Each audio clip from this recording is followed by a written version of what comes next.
me is a different energy. Speaking grammar doesn't mean you are educated. Most of us that are even formally educated are very proud.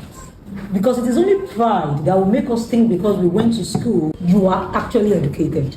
It was after uni, I went to University of Ife.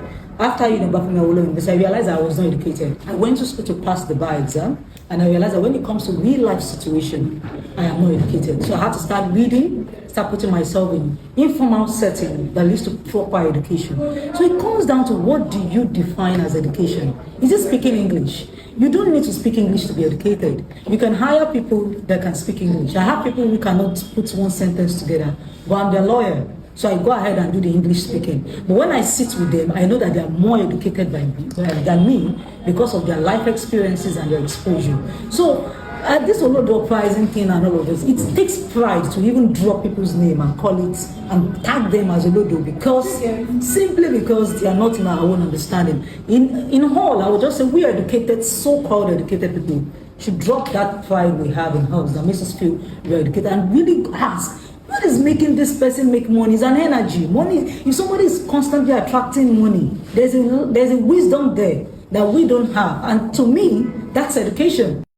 I don't completely agree. The Olodo uprising conversation was never really about who has money or who became successful without education. That is a different conversation on its own. The concern is about the growing celebration of ignorance, where people who consistently reject learning, critical thinking, and informed conversation are rewarded with influence simply because they are entertaining or controversial. People who may not have gone far in school but get wisdom through life experience are not necessarily the people being criticized. Life itself is already a teacher, and experience can produce remarkable wisdom. Here is the problem. Let's not confuse wisdom with ignorance. Education has many dimensions.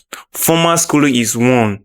Emotional intelligence is one. Exposure is another. Critical thinking, self-awareness, social awareness, and the willingness to learn more, they are all forms of education. Someone can be very rich and wealthy, but they still lack intellectual depth. Someone can have degrees and still have little intelligence. And someone with no formal education or less formal education will still be thoughtful. And someone with little formal education can still be thoughtful, teachable, and intellectually curious. That is why reducing the Olodo uprising discussion to everybody is educated differently misses the main concern. The real question is, are we celebrating different kinds of intelligence, or are we gradually rewarding the rejection of intelligence itself? Those are two different things.